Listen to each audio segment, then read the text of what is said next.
Hey, this is Cedric Youngelman, your host of the Bitcoin Matrix podcast. Thank you so much for checking out my show, where we have philosophical conversations about the economic, societal, and cultural implications of Bitcoin and the future of money. Please make sure that you're subscribed to the Bitcoin Matrix podcast.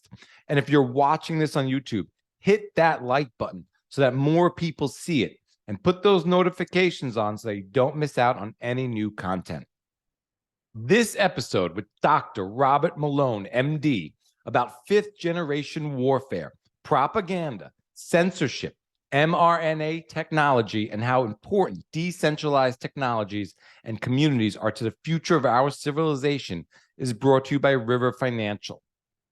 I am able to produce this show in part thanks to my sponsors, and I'm very selective about who I work with and put in front of you. Start 2023 by setting up zero-fee DCA with River and track your Bitcoin performance throughout the entire year. I love River because they are a Bitcoin-only company, and they make it simple to leave the next generation better off than our own. To get started and find out for yourself, use the link in the show notes and get up to $10,000 free when you buy Bitcoin and miners at river.com. Then get your sats off your exchange, any exchange. My favorite hardware wallet is the Cold Card from CoinKite. It's definitely worth learning how to use it. You can get a 5% discount by using the referral link in the show notes. Bitcoin Day Naples is rapidly approaching on January 21st. Great speakers, including Greg Foss, Lawrence Lepard, and Nico from Simply Bitcoin are already lined up. Yours truly included. After a full day of hearing from a great lineup of speakers and networking with quality Bitcoin folks from all over Florida, we'll unwind with an open bar and lots of crowd interaction as Anders and Pubby take over the stage for Toxic Happy Hour. Use the code MATRIX now for 10% off your tickets with the link in the show notes. Can't wait to see you in Naples, Florida. Bitcoin 2023 will be back in Miami Beach one more time. Education, celebration, and hyper-Bitcoinization will once again be on the agenda. Join us May 18th to 20th and use the code MATRIX for 15% off your tickets. And now, let's enter the Bitcoin Matrix for this important conversation about shedding our innocence, propaganda, and censorship in the garden of good and evil with Dr. Robert Malone. What is real? How do you define real? You can't jump into cash. Cash is trash. What do? You get out.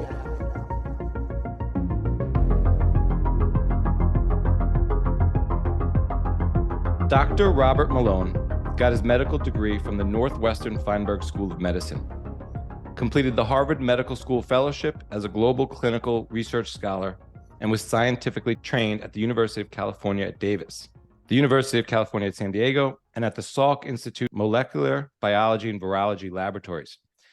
He served as an assistant and associate professor of pathology and surgery at the University of California at Davis, the University of Maryland, and the Armed Forces University of the Health Sciences.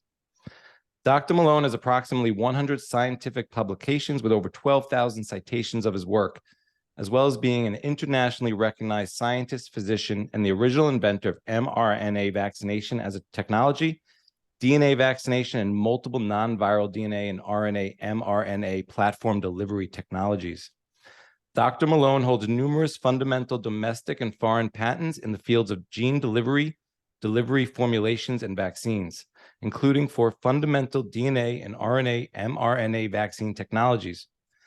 Dr. Malone also has a new book out called Lies My Government Told Me and the Better Future Coming. Dr. Robert Malone, welcome to the Bitcoin Matrix podcast. How are you? I'm okay. After that, you must be exhausted. You probably need a drink. Well, sure. And I have a couple with me. And I guess we could say Dr. Malone has also hung out with Brock Pierce from time to time. So I'm not completely ignorant about your world. Fair enough. I'd love to get into your world, actually. Really, the past few years, I'm sure, have been interesting, but I'd love to get into your background before then. How did you get into medicine? Were you, always planning on being a doctor? No, I was originally a farmer and a farmhand and a carpenter, farmhand and a carpenter. Worked in orchards, lemons, and avocados. And then I had kind of an epiphany on New Year's Eve of 1980. We won't go into the details on that, but it involved some substance abuse, and I decided I wanted to turn my life around. Basically, I decided I was an asshole, and really wasn't taking care of my wife, treating her the way I should, and I just didn't like how I was interacting with people. So I decided to go back to school and change my life, and just went at it with a vengeance. You know, there are the people that are straight arrows that go straight from high school into college, and everything goes along fine, and they do their business. And there are those of us who are, they call them bent arrows, that have a little sideways thing, and I'm absolutely one of those. You know, I spent time working for a living, and I learned what that's all about, and I think that's a lot of times that's a good thing for young people to have, especially young men. So that's my story. And then once I was in school, I just went at it like a monster. I was just totally focused on it, almost to the extreme, and very detail oriented. So drove through. I was actually originally a computer science student for my first 2 years, going to City College, Santa Barbara City College, and got the top award for the top computer science student, and I was student body president and all that stuff. Graduated with straight A's, got into Davis, and decided I wanted to not spend the rest of my life staring at a computer screen in a room with no windows. Probably if I had not made that decision, I would have been sitting in Bitcoin heaven right now if I'd stayed in IT, but so it goes. And I focused on, I really wanted to do work in this new hot area, molecular biology. And so I found a lab that would take me in as an intern as a junior in the medical school with a MD PhD in pathology, who was working on the model of mouse memory tumor virus, or retrovirus, which causes breast cancer in mice, and asking questions about oncogenes. This is early 1980s. And in that laboratory at that time, there was key discoveries that led to the identification of a retrovirus that caused an immunodeficiency syndrome in non-human primates. So this is 1983. And then my other mentor, Murray Gardner, went with Bob Gallo to Luc Montagnier's place in the Pasteur in France and brought back the virus that causes AIDS. So I kind of cut my teeth in the early days of AIDS and development of AIDS vaccines, and also worked in influenza and influenza vaccines. And then 2 years in Chicago for medical school, which my wife will never forgive me for, having come from Santa Barbara. And we decided that we really needed to get out of Dodge. Chicago's pretty cold, especially with a newborn and being poor. I'm sure Chicago is a great place if you've got plenty of money, but I can guarantee you that it is not a great place if you're a starving medical student. So I applied to schools and got into my first choice, which was UC San Diego, because they had the top 2 gene therapy experts in the world. And I really wanted to do gene therapy. I thought that an MD with doing gene therapy, correcting genetic disease in children, was a good way to spend the rest of my life, and that this field was going to take off. And it required people that understood retroviruses, because they were the leading technology at the time for putting genes into cells. So I went there full of piss and vinegar, thinking that I could take on the world, and got into this intensely competitive laboratory at the Salk Institute with Dr. Inder Verma, who eventually became the head of the Salk, at a time when there was about 6 or 8 Nobel laureates, plus Jonas Salk was still there. So it was a real, pretty intense environment. And I wanted to ask questions about how RNAs got packaged into retroviruses, how that happened. To do that rigorously, I had to invent a whole bunch of tech, how to make large quantities of RNA and purify it and be able to demonstrate whether or not it was in a cell. That involved luciferase, and ways to get it into cells. And nothing seemed to work until a senior guy at the Salk pointed me to this new paper that had just come out from a group in Palo Alto at Syntex about using positively charged fats to deliver DNA. They couldn't make RNA work, so they sent me their preparations, and I had my mRNAs all ready to go and made plenty of them. And it worked immediately. I filed a patent disclosure, and then things kind of went sideways. It worked so well. It worked in every cell I could test it on. It worked in chick embryos. It worked in frog embryos. And then the people that I'd been TAing, that the embryology professor that I had taken the frog embryos from, that excess frog embryos from a undergraduate classroom that I had prepped up. She decided she should be a co-inventor. My mentor decided he should be a co-inventor. She was on the main campus. He was at the Salk. They had no agreement. I got caught in just an ugly patent crossfire battle. Ended up with, a lot of other things happened. Ended up with post-traumatic stress disorder and a nervous breakdown. Jumped ship with a master's instead of a PhD. I'd finished my qualifying exam and joined a little startup in La Jolla on Torrey Pines Road called Vical.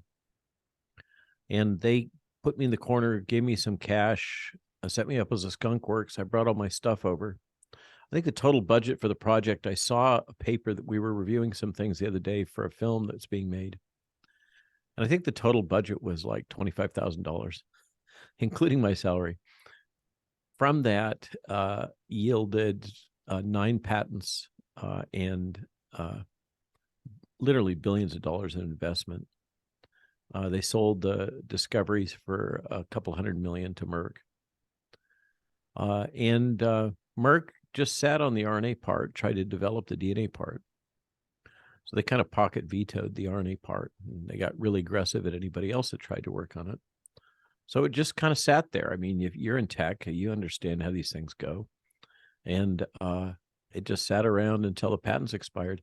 People sometimes think that I made enormous money off of those patents. You sign, you're young, you're naive, you sign the employment agreement. My total compensation for all that work and those discoveries was $1 US Susan B. Anthony dollar. Just to make that clear, I did not get rich off of those. The patents eventually expired because Merck couldn't make them work. And after they expired, DARPA dropped a bunch of cash into trying to advance mRNA tech, particularly with Moderna, as did InQtel. And kind of the rest is history. There was some subsequent discoveries, Carrico and Weissman with pseudouridine, and the group at University of British Columbia with some improvements in the formulations. I spent about a decade as an academic trying to come up with better formulations and get around the toxicity problems, but I could never break that. Now we've got toxicity problems still, and I thought they'd been solved, but they clearly haven't. And I also invented jet injection of polynucleotides and the use of pulsed electrical fields for delivery of DNA and RNA into skin. And we started a company called Inovio with a Norwegian guy and a Norwegian investors. Inovio is still running as a vaccine company in San Diego. I've done multiple startups. When I was at Davis as a faculty member, I had a lot of interaction with a guy who was the former head of the x86 development team. who had a Sand Hill Road investment company. So I've kind of bounced back and forth between academe and entrepreneurial activities until the planes hit the towers and the investors pulled back from Inovio, and I was left hanging. And a friend connected me to this company up in Frederick, Maryland, by Fort Detrick, called Dyingport Vaccine Company, which had just got a huge federal contract for handling the clinical research and everything to licensure for all of the biodefense products for the Department of Defense. So this is 2001. Anthrax attacks have happened.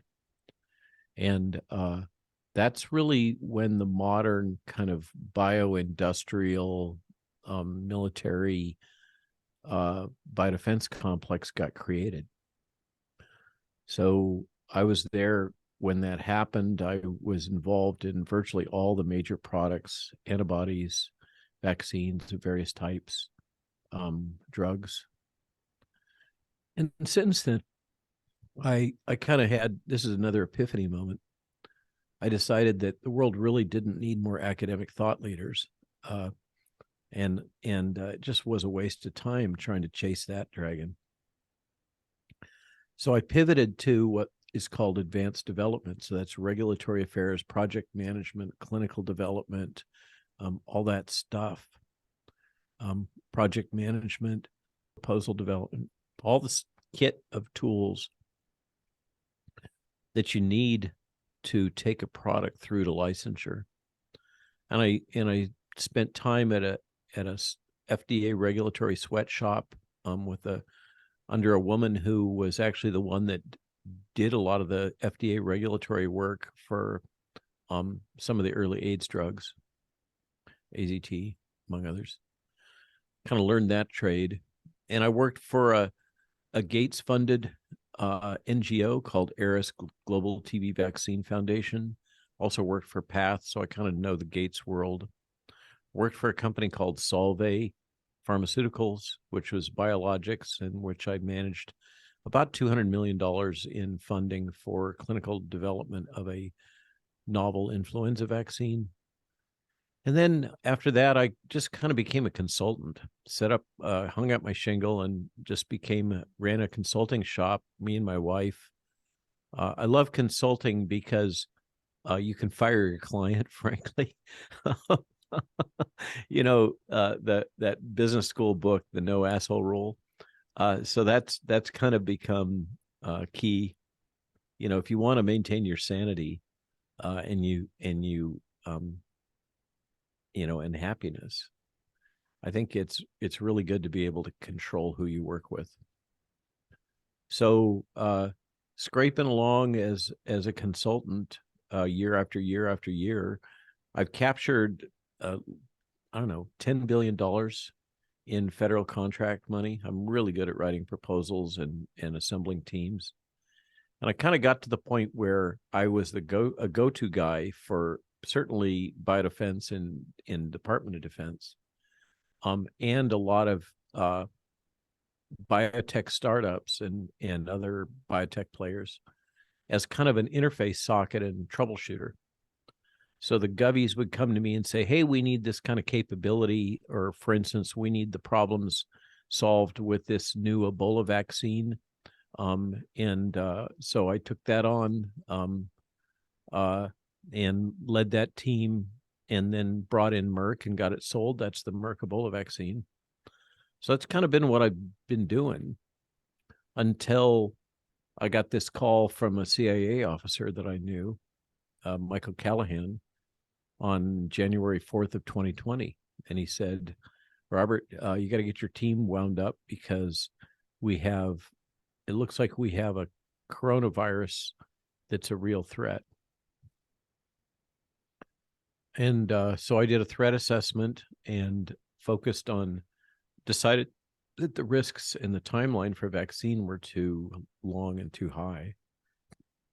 I focused on drug repurposing, captured $200 million for advancing drug repurposing, a lot of that DoD money. and came up with some interesting drug combinations that seemed to be very effective. And then I kind of got sucked in because of my expertise and my background in having created the platform technology for these mRNA products into helping people to understand what was going on. Steve Kirsch contacted me because of my expertise working with BARDA for one of the drugs he was advancing, and then asked me to come out to Portland, Oregon, to do this thing called a podcast with a guy named Brett Weinstein, who seemed to be a pretty heavy-duty academic intellectual kind of a guy. I was quite intimidated. And we went out there and just, three old men sitting around a table talking for a couple hours, and it goes viral, and YouTube demonetizes Brett. And suddenly my world just goes upside down. And that's kind of been the way it's been since. How's that for an intro? That was great. I mean, talk about a wild ride, and especially the last few years. We didn't even get to the Joe Rogan appearance and being deplatformed from Twitter and LinkedIn. Yep. When do you think, or how do you feel now about, what it seems like going from part of the plan and part of the solution to being deplatformed? And what have you made of that experience? So the other day we did a Twitter Spaces. As you know, that's the new thing, the hot new thing. It's all oral, no video, and large groups. Twitter Spaces with a bunch of the folks that have been deplatformed or censored. A lot of my friends. And then I wrote a Substack essay. Substack has really become a major platform for us, and the only source of revenue. So that's something we could talk about if you want. But so how do I feel about it?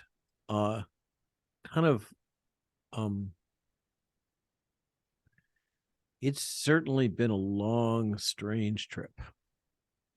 And nothing in this is, you have to get beyond thinking that things are fair. Super important. Just throw that one right in the trash basket. None of this is fair. We are in an environment, the documentation is quite clear now with the Twitter files, but it was before even. We have all been subjected to, over the last 3 years, the most concerted, organized, harmonized, globally harmonized psyops and military-grade propaganda campaign in the history of the Western world. We've been subjected to concerted fifth and pre-planned fifth generation warfare campaign with all the trimmings. And a lot of people are still reeling from that. They don't even really understand what has happened to them. They don't understand what fifth gen warfare is. They don't understand psyops. They can't believe that the government would have done this to them. They can't believe that the military has done it. They still are. A lot of people are in denial about the Twitter file dumps having to do with the role of the FBI and the CIA. It's like we're in a world, if you're awake and paying attention, where I use the metaphor, I was in a dark room, I backed into a light switch, and suddenly it goes on, and I see these things that I can never unsee. I can never read the New York Times the same way, or the Washington Post. I can't even stand the Atlantic Monthly. CNN is a joke. And I'm now in this bizarre world of Klaus Schwab and the World Economic Forum and the Bank of International Settlements and central bank digital currency and what does the future look like and what is going to happen to our children. And it's way, way, way beyond the malfeasance with the vaccines and the corruption of the FDA and the CDC. It's with this book that we put out, Lies My Government Told Me, took a year to write, and we did it by serializing through Substack. It's been a journey of exploration to try to make sense out of all this. And you cannot, I don't think there's any way that you can integrate what we've experienced without coming to grips with the financial implications and with, at a minimum, the exploitation of these events to advance political and financial objectives that have to do with globalism, central control, and all those things. And it's been bizarre. And the censorship, I encountered that ugly press early on. I mean, there was this concerted campaign basically involving stolen valor for Carrico and Weissman to get the Nobel Prize. And that required that, because of what I had done early, that required that I be gaslit and derided and all that stuff. And it was a very aggressive campaign on the part, I assume, of Pfizer and BioNTech and UPenn to market them for the Nobel. And so I had to, just to maintain my own sanity and stand up for myself, I had to deal with that. And going through that and the deplatforming and the aggressive fact-checking that, in retrospect, is I was right, they were wrong, and there isn't that much else you could say about it. Or all the blowback after the Rogan hit, particularly when I said these three little words, mass formation psychosis, and Silicon Valley just lost its cookies. Google started manipulating the search results manually. As this evolved, I became really aware that how corrupted and coordinated corporate media was, and tech, and finance, and the Trusted News Initiative, and it just goes on. And Wikipedia, the Wikipedia editing on my Wikipedia bio, I always thought that was, that was a relatively objective process. And then the guy that's editing it has an image of a sock puppet as his personal ID, literally a sock puppet. And then we find out through Wiki Spooks that he's been editing everything else, including the everything about ivermectin. And then we find out that he appears to be an MI5 agent, and he's not really a person. He's just a sock puppet for a whole team that's busy doing this out of British intelligence. I mean, you can't, as you find these things, as I said the other day in one of our essays, you peel away your innocence, layer by layer by layer. And I'm left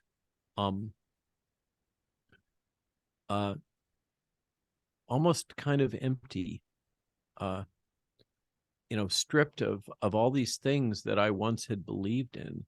Now we're down to the level of I once believed that the leadership of our country truly was committed to the defense of the Constitution. And you cannot go through the Twitter files and conclude anything other than that there was a broad-based conspiracy to circumvent the First Amendment, for which there is no pathway that I can think of for restitution, for recovery from that. Are we going to impeach the president? No. Are we going to impeach Mayorkas? Well, the House will do something, but is the Senate going to concede? I don't know. We're probably going to have Mayorkas for another 2 years. You go through these things, and it's hard not to get a little cynical. But on the plus side, we threw ourselves, my wife and I, intentionally into this new medium, the podcast. And that has become, that in writing has become our new world. We've basically had to reimagine ourselves and learn all these new wonderful things, like understanding what fiat currency really means. Before we came into this, I remember once going to a museum in Chicago, the Museum of Science and Industry. And because it's Chicago, they had a big display on the nature of money. And I just emerged from that kind of scratching my head, not really understanding it. And now it's very real. After you saw what happened with the trucker protest and Justin Trudeau, it's like the scales are off. You can see clearly now what's going on. And so what's it been like? It's soul wrenching.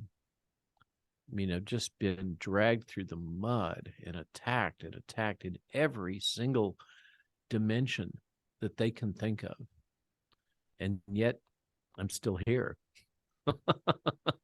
And in a way, a bizarre way, they've made me a living martyr through their attacks. And I find myself in this bizarre, unsought position of speaking for millions of people and trying to help them envision a better future other than this dark fourth industrial revolution, central command economy, utilitarian transhumanism, dystopia that the World Economic Forum is trying to shove down all our throats, and trying to help them to imagine a different decentralized world. And how do we get there? And trying to help them heal. I mean, it's kind of a weird thing to be in your 60s and suddenly have all these new friends all over the world, or at least associates and colleagues, and some new friends. Ryan Cole is a great new friend. Ed Dowd, and have an opportunity to do good on a scale that I never imagined. It's an opportunity and responsibility. And all the way through, I've been super worried. I have enough political science under my belt as an undergrad to kind of understand a lot of what I'm moving through, and to understand the risks associated with cult of personality. And I've been hyper aware of those risks and that seductive voice. And I've tried really, really hard to resist that and to mentor. I've always been a servant leader. That's kind of how I'm wired. And so it's the one way to counter the pressure to conform to people's desire to build a cult of personality is to act as more of a mentor, and to bring new people up and help them grow, as opposed to focusing on self. So there's you've asked an open-ended question and you got a long answer. I loved it. Keep them coming. Do you think as a society we're sick? Have we caught an illness or something? I think that it's a sickness, and there is absolutely a lot of people have come to using religious language, Christian language often, because it doesn't seem like there's any other set of words that can describe accurately and adequately a lot of what we've been subjected to. The spiritual realm seems to be what many reach for, including myself and my wife, and we're more spiritual now than we were absolutely going into this. And I would never think of using a word like evil, but those days are gone. We're experiencing evil, and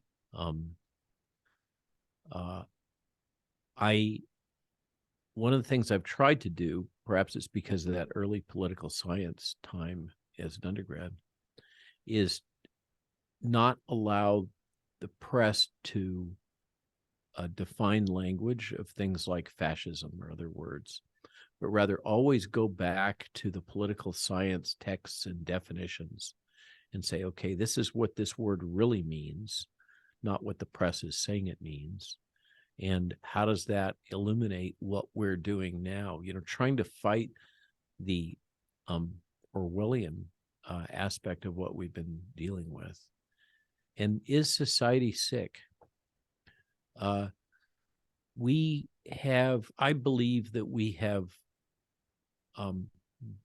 accepted and built and reinforced management norms which have selected for sociopathic and psychopathic behavior in our leaders again and again and again. And we've also tolerated monopolists that are distorting things. We have allowed ourselves to become very corrupt in a lot of ways. I use the phrase, this biblical phrase, I think it's Mark. What does it benefit a man to gain the world and lose his soul? Or what does it profit a man? And I think that also applies. What does it profit a nation to gain the world and lose its soul? And I think the United States has gotten so caught up in imperialism, in its desire for economic hegemony and exploitation of world resources, et cetera. It's kind of got to the point, United States has got to the point where it feels entitled to do this. And you can see it in a lot of different places. And I think that has destroyed the integrity of the United States. I think we have allowed ourselves to compromise in so many ways to advance largely economic, but also political and territorial interests that we've kind of lost our way. The world is full of good people. But there is a darkness right now, and it's being directed. That's the WEF here, as we're recording today on the 11th on a Wednesday. I understand this weekend is when the WEF is meeting for their winter festival in Davos, remembering that in the summer they meet in China. And the list of people going is huge. The list of American representatives and American members of our country is huge. One of the things that's really been troublesome for me is to see what has happened to these former British Empire states, Canada, New Zealand, and Australia. They seem to have all become client states of this globalist organization without a shot fired, through an intentional subversion strategy involving selecting people with certain personality profiles, training them for 5 years, and then reinserting them into industry and government and banking, etc. It's been an extremely effective strategy. It's been in progress for decades, and it's matured now to the point. You can't, I think a normal, healthy person listening to Justin Trudeau has to conclude that he's barking mad. He's this logic of a state-sponsored euthanasia that's being promoted in Canada. is mind bending. The ethics that I grew up with, probably you grew up with also, just all seem to be jettisoned. And I don't know where that leaves us. So has society gotten sick? I think that there has been a cohort that has acted to exploit weaknesses very effectively. I do think that we have allowed the logic and language of economics to define humanity far more than we should. And now it's hard. The language of economics does not allow a whole lot of oxygen for the arts and for the things that make us human and for human community. It has this grinding tendency, particularly now that we have these massive data capabilities and of course deep learning and machine learning. It's just grinding us down to indentured servitude and sucking a lot of the joy out of life for many people. So that's I think where the sickness is creeping in, is we've lost somehow the joy of community and just being human.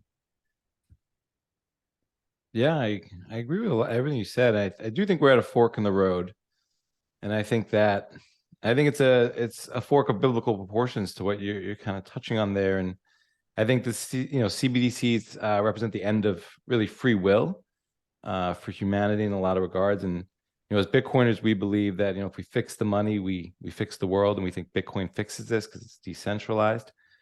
But it also, through this turning point or this transition, it seems like COVID was a major inflection point, or where things really took like a harder turn. And I want to ask you, like, how novel is this coronavirus? What is the threat vector of this virus? So it's been grossly overestimated by Neil Ferguson, and that overestimate has been weaponized to justify policies. It is novel in some of the specific biochemical aspects, like the furin cleavage site.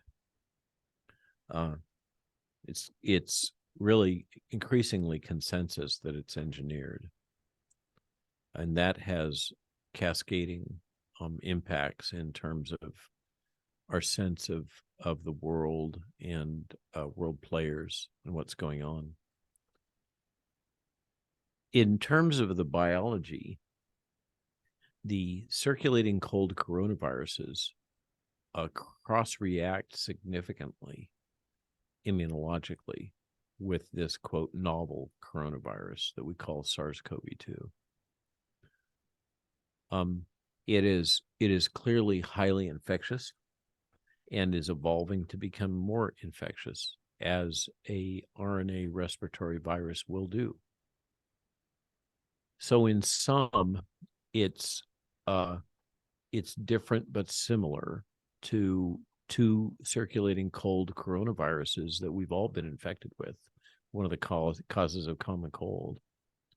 And the risk vector associated with it was grossly overestimated and also weaponized through both CCP and US propaganda. So one of the things that's clear now is that all of those images coming out of the CCP early on of dying in the streets and Tyvek suit use and mass graves and hospital build out very rapidly, that was all propaganda. It's still not clear that it was CCP propaganda or anti-CCP propaganda. Or was it American propaganda? I mean, that's one of the threads that's kind of emerging. is we're now pushing back the timelines for a lot of these things and starting to reveal that some of these early propaganda events that we assumed were Chinese were very first deployed by American outlets.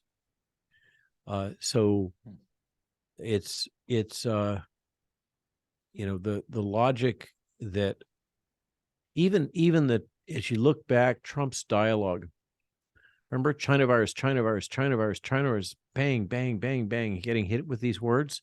Okay. In retrospect, our alarm bells should have been ringing propaganda when we're hearing that, right?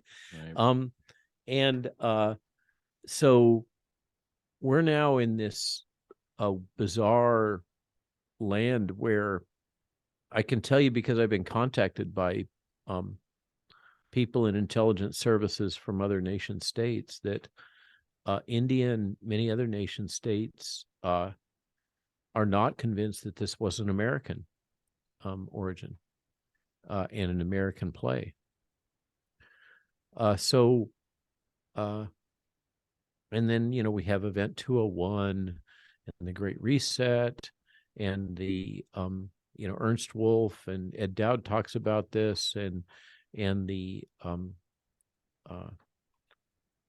exploitation at a minimum of these events to advance economic agendas. And the proof is in the pudding is in the eating. This massive upward transfer of wealth and power is undeniable. The data are the data. It absolutely has been a turning point, and I still can't say cause and effect, and I still can't say who are the puppet masters after spending a year of running down every rabbit hole I could in producing the book and everything else. But that is a sign of successful fifth gen warfare. You're not supposed to be able to see who the leaders are when it's being deployed against you. And is it merely intelligence? Is it Five Eyes, the Five Eyes intelligence community that's done it?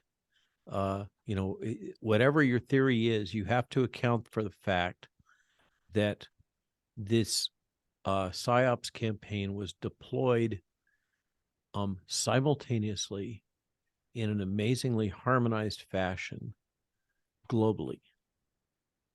That's hard to kind of square that circle by just thinking that it was the WEF or the United States or the CCP, or that's a tough one to do this well. I mean, you got to give it to them. Whoever was behind this planned it and deployed it remarkably successfully, and did so using massive amounts of cash. I mean, they basically purchased every influencer they could find from every walk of life, all at the same time, all over the world, to propagandize for them.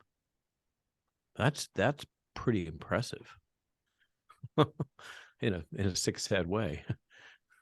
Yeah, I'm kind of blown away by some of the dots you've connected there, especially around the China videos and Trump, and even just thinking about my own reaction, especially to those videos and how that is, fifth gen PSYOP propaganda. I want to focus a little bit about, you've made a comment around how the spike proteins are acting like a shiv to open your brain.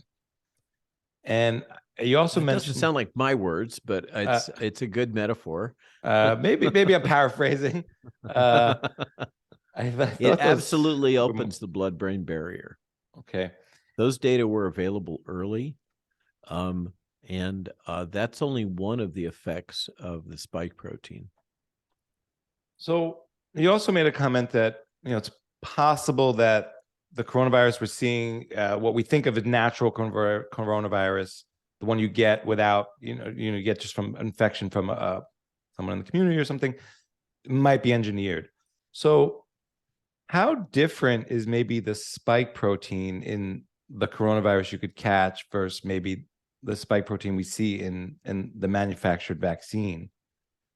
And around okay. and around whether they engineered the spike to be non-toxic or I'm right. just So that was a storyline that was pushed early on by the fact checkers. And by extension, we can assume by the government and the pharmaceutical industry. It is clear as a bell that the two proline point mutations that were inserted into spike were put there to increase its immunogenicity. They had nothing to do with defanging it. That was an absolute false storyline. So those 2-point mutations, and I've done this slide deck multiple times. I mean, you can see exactly in the structure where they are. They're there to alter the conformation of the expressed protein so that it becomes more immunogenic. They have nothing to do with defanging it. And they're in the wrong region to do that. The binding activity for ACE2, which is a large part of what a lot of the toxicity derives from, is in the trimer head group, and that's far away. The proline mutations are in the stem, so they don't change the ability of the mature trimerized spike to bind to ACE2 and many of its other activities. But the thing that and I just was on a long seminar last night until about 10 with a guy that's been collaborating with a bunch of Europeans as well as Ryan Cole and other docs. Spike is triggering a kind of a sludgy, bizarre coagulation. And a lot of the brain fog and the cardiac events and the whole, this is a multi-system disease, organ system. And it's caused by this sludgy coagulated fibrin blocking terminal arterioles. So this is right before the capillary bed on the input side. So, for instance, that probably has something to do with why I developed hypertension to 230. It seems that it's for those people that are still suffering from it, having post-vaccination syndrome or long COVID. And these include many athletes. They have total, extreme exercise intolerance. Because basically they have these highly cross-linked fibrin clots that are kind of not fully developed as clots. Some of them do, of course, these great big rubbery things. They're like worms that some of the are pulled out in autopsy or in preparation for burial. But more routinely, people are getting these kind of sludgy partial clots in the microvasculature. And if you can't get good blood flow to your brain, you get brain fog. And if you can't get good blood flow to your heart, you get MIs. And there's a lot of these MIs. One of the advantages of hanging out with the docs that believe that the vaccines are not entirely benign is they're able to actually follow the science. Whereas if you're all bought in with the idea that the vaccines are safe and effective and you're not going to challenge them and you're not allowed to challenge them, then you have to pretend that a lot of these things don't exist. And you can't really run down those pathways and challenge each other intellectually about what's going on. You can't follow the science because it's forbidden. So those that are able to now, that are set free, this coagulopathy seems to be a major, major problem here. And one of the things that's bizarre is that spike seems to be triggering fibrin cross-linking at a level that is not natural, and which is relatively resistant to the enzymes which normally break up these fibrin clots. They're usually very dynamic. Clots form and break up all the time. But these highly cross-linked ones don't. So spike is absolutely a toxin, but its mechanisms of toxicity are multiple. It can get into cells themselves, and it's kind of a mitochondrial poison. So that's part of what saps your energy. It can get into the nucleus and affect DNA repair. It has this clotting problem. It binds ACE2, and so it's regulating pressure and fluid dynamics and other things directly. It's turned out to really be a nasty beast.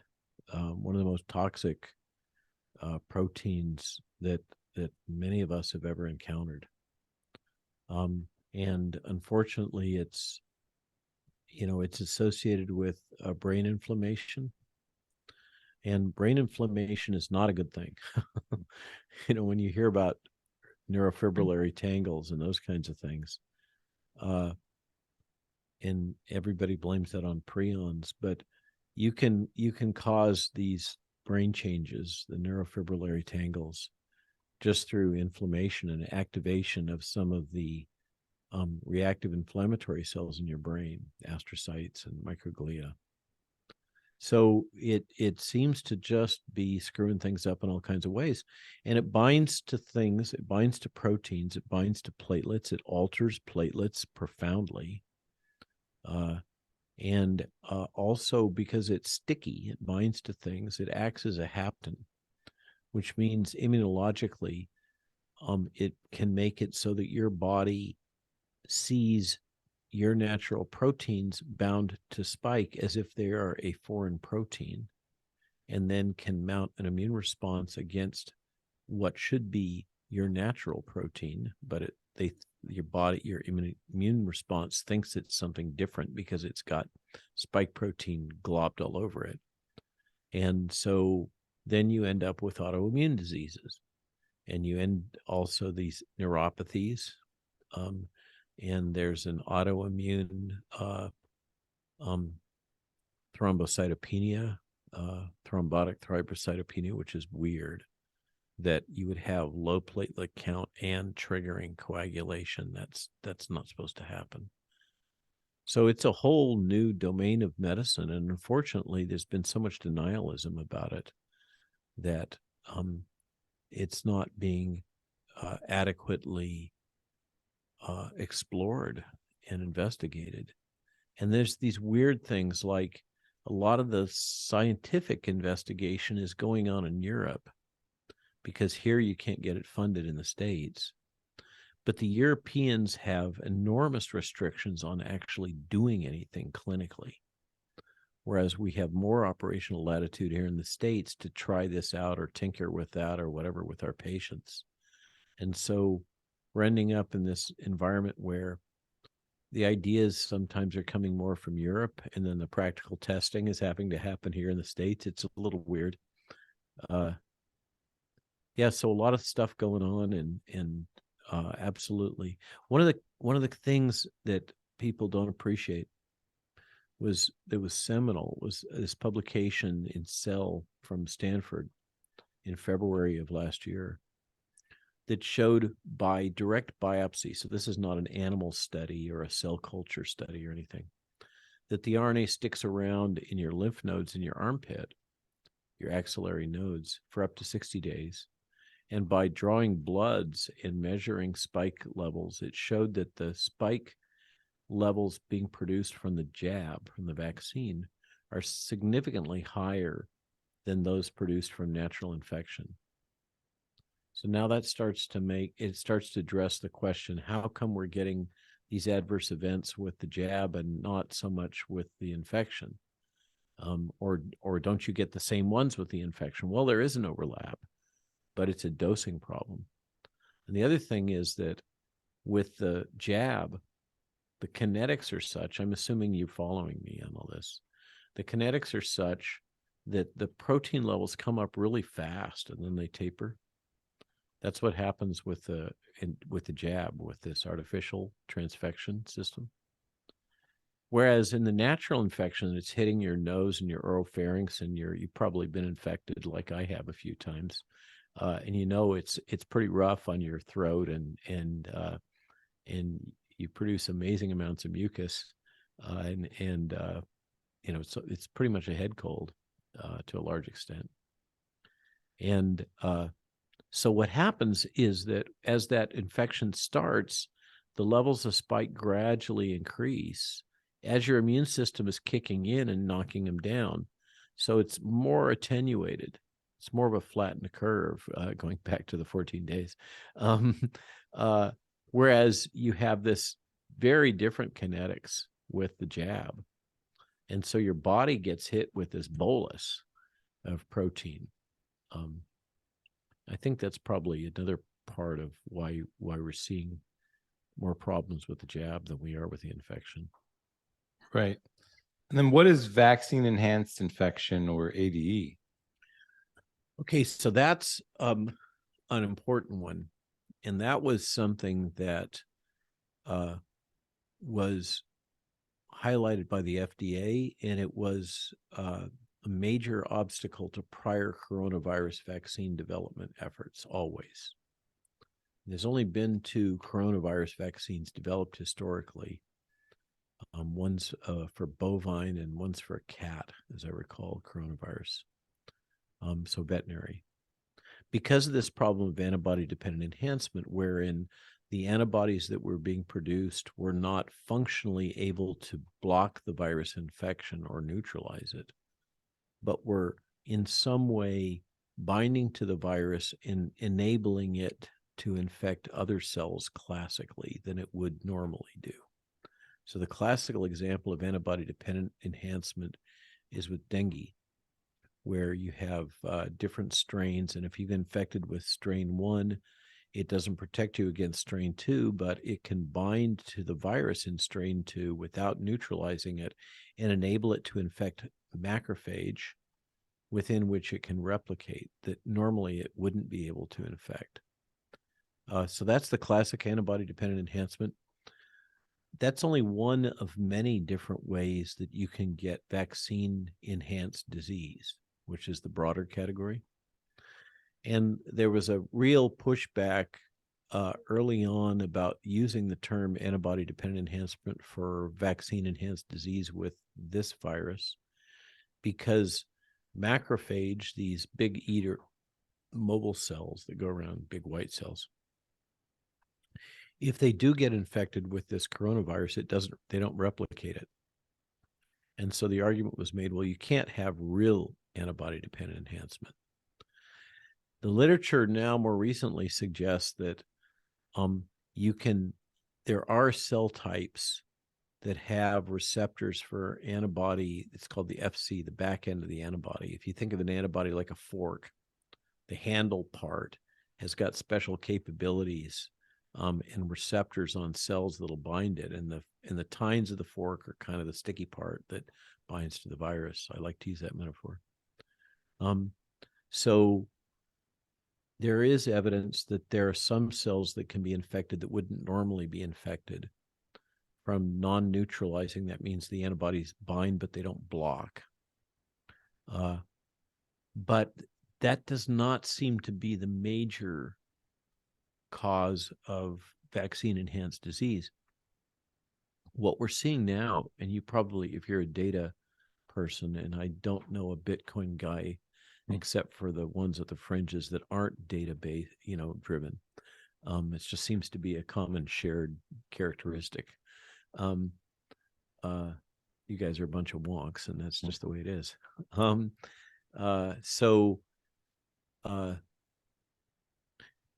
So the problem seems to be more this vaccine imprinting or immunologic imprinting, otherwise known as original antigenic sin. And it's always been a problem with flu vaccine. It's why multiple annual flu vaccine updates is actually not a good idea, even though we do it. And I think we do it largely for economic reasons to maintain the manufacturing facilities, but that's another topic.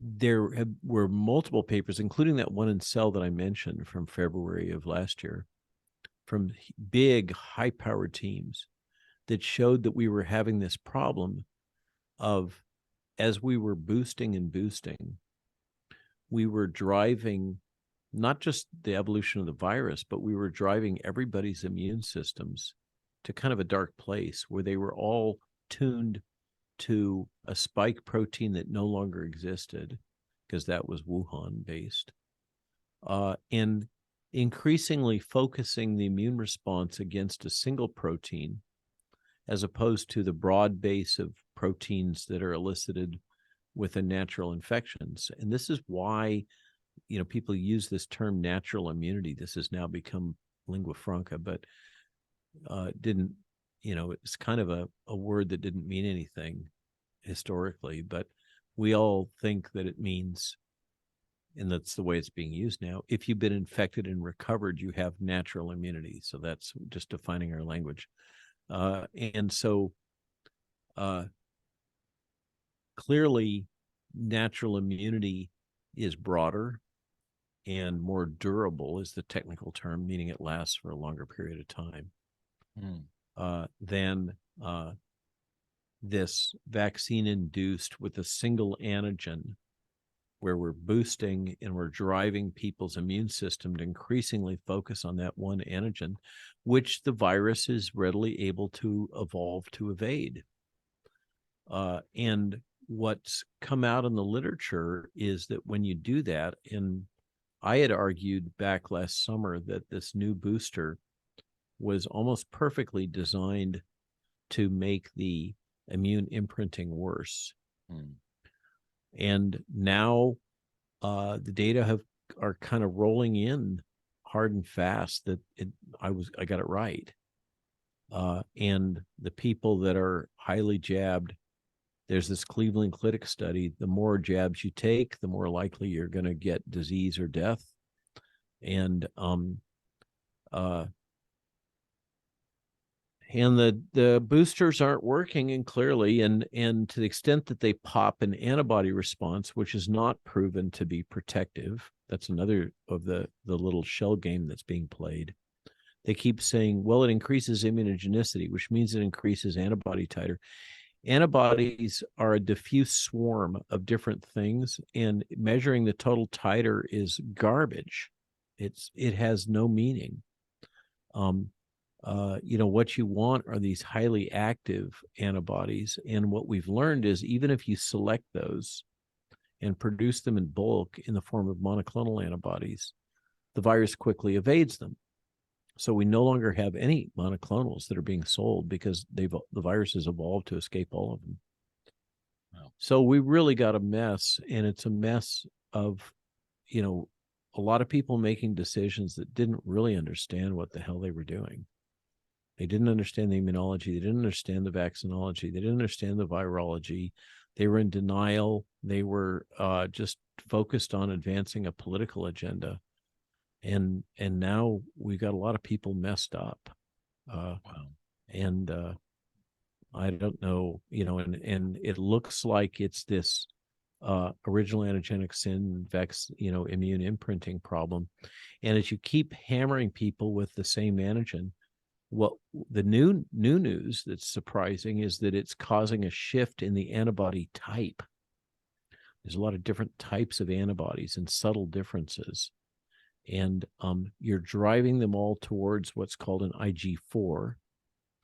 And an IG4 is more an antibody that's associated with allergic responses, not neutralizing responses to infectious disease. So we're driving people towards, this is always, we're playing with things.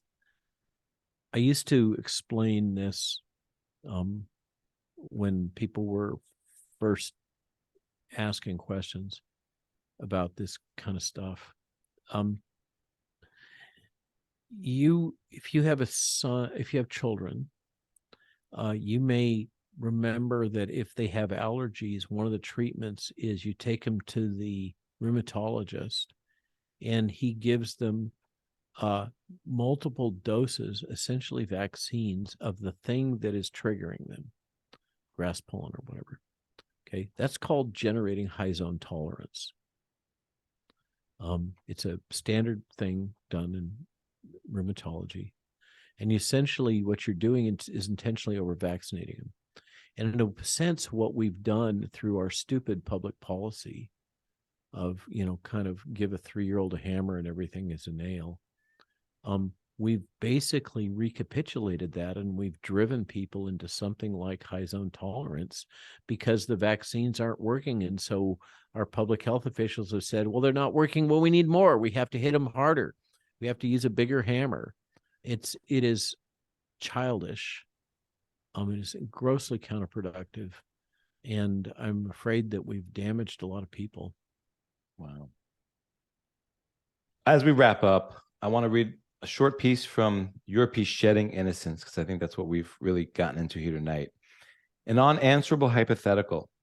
But as we watch the daily drip of information concerning the role of governments, non-governmental, and transnational organizations and cabals in actively suppressing information which clearly could have saved lives, colluding with corporate media and big tech to deploy a massive military-grade fifth-generation propaganda and psyops campaign on their own citizens, enforcing medical treatment with protocols which clearly led to widespread slaughter of elderly and other vulnerable populations, and working to destroy the reputations of livelihood of anyone so bold as to question their scientism based on substitution of hope for data. Please keep the silent, dead, and silenced vaccine injured in your mind. These are the people that have paid the ultimate price for the mismanagement. These are the true victims. The hurt and widespread destruction of reputation and professional standards consequent to what has been done to myself and my colleagues will be tempered with the passage of time. Innocence has peeled away to the point where we may never be able to trust governments, our peers in the medical and scientific professions, or the corporate press again. But who will be left to stand up and speak for the dead and the damaged? Doctor, I want to thank you for everything that you've done. I'll leave it to you for any parting words. And my final question for you, though, is because, the subtitle to your book, Lies My Government Told Me, the subtitle is The Better Future Coming. What is your parting words for the next generation, for our children, regarding what is going on? Do you have any advice or parting words for listeners? Well, you're representing and you speak to this cyber currency, hopefully decentralized digital currency world. By definition, you're someone who understands the importance of sovereignty, or you wouldn't be doing this. And you also must understand the importance of community, because Bitcoin is basically a token that's used to support transactions across distance, which is the essence of community in a transactional sense. The better future that I sense is out there is, as opposed to this centralized command economy, utilitarian transhumanism world, it's a decentralized world in which we fulfill human potential in a matrixed way, in a decentralized way. And I think we can all sense that it's out there. Most of us can. It's hard to put your hands around it. How do we get there? And if you start thinking it through and talking to people, you'll find that often our language and our thoughts wrap right around, and we force ourselves back into the same patterns that we already have. It's going to be very, very hard to think through how we can exist in a way in which we have intentional communities, cells or pods or whatever you want to call it, that are interconnected in a fluid way. How do we do that? How do we solve the censorship problem? We can all agree, if we use a a Web3 blockchain protected, decentralized storage, gizmo, fantastic, perfect world, we can still all agree that snuff films are bad. PD snuff films are bad. Okay, so if we all agree, it used to be that the bad thing was clitorectomy. Everybody agreed, oh no, clitorectomy, that's bad. In terms of cultural relativity, that's where we draw the line. Now it's like, we have transsexualism. Clitorectomy is so yesterday. But I think we can all agree that pediatric snuff films are not a good thing and we don't need them. So then we have, as we think through this Web3 like world, where we can connect and encounter and exchange our tokens, whatever those are, then we still encounter this problem of, well, if we have decentralized storage, I don't want to have some fragment of somebody's snuff film stored on my laptop, right? So then we're right back to censorship. And censorship is like a cancer. It just feeds on itself. It feeds on us. How do we solve that? And so when I talk to people, they say, oh, we'll set up a think tank to figure out how to solve that. And I'm like, damn, let's just, give it up, let's just call in Georgetown and have them solve the solution. It's really hard to imagine a new world. And yet we have to. And there's this bias that, we can get these really smart people to do it, or the techies to do it, or whatever. The best I can come up with is that I think there's some things we can learn from history about the process, but I think that the solutions have to emerge organically over time from the interaction of these decentralized communities. I don't think that we can conceive of what they're going to be, but I sense they're out there. And that's kind of the long term, moving towards decentralized yet matrixed communities that are sovereign and relatively autonomous and yet interactive. The short term is the more challenging one, and a lot of people go through the book, and as they become awake and they deal with these things, it can really be overwhelming. And I think that's why I mentioned 5th gen warfare. If they take the time to read the literature, learn what that is, a lot of it is understandable. We all understand about influencers and bots and swarms and all of that kind of stuff. But there's different language around it. Non-scalability of the internet and non-scalability of these organizations. The idea of being totally decentralized, of low energy, high impact, moving ideas out almost into the subconscious of the rest of the territory, that we're fighting for the territory of the mind, not of the geography. If you learn these concepts, assimilate this stuff, and then start practicing it, all of us can become leaders and warriors. That's the idea behind 5th gen warfare, is there's no one leader. It's totally decentralized, and everybody is potentially an actor in the battlefield, and then people become empowered. So that's the intermediate, better future that I imagine, is one in which I can help and we can all help each other to learn to fight in this new battleground that is the battleground of the mind and the emotions, and push back against these people. I think we can do that, and it has the advantage of empowering everybody, which I think is super important right now. I love it.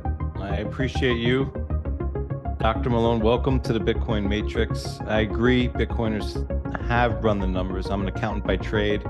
We hope you'll run the numbers too. You'll see that we're still early. few understand. I've enjoyed this conversation immensely, Doctor. Thank you so much. Thanks for having me on. I get to jump on to the next one. Bye-bye. Thank you so much for checking out this episode. Again, make sure that you're subscribed to the Bitcoin Matrix podcast so that you don't miss out on a fresh and new content. I'd love to hear your feedback. Leave a comment or send me an email at cedricyoungleman@gmail.com. I want to thank Dr. Robert Malone for taking the time to come on the show. I also want to thank our sponsors, River, CoinKite, and the Bitcoin Conference for powering the show. Huge shout out and much appreciation. Big up to those of you who are streaming and boosting the show for sats on the Fountain app. Eric Kaysen, Tor Demeester, Greg Zaj, Clemenza from the Meat Mafia, Robert Malka, Nozomi Hayesi, and Eric Weiss are up next. Stay humble, stack sats, and get laser focused out there. This is Cedric. Peace.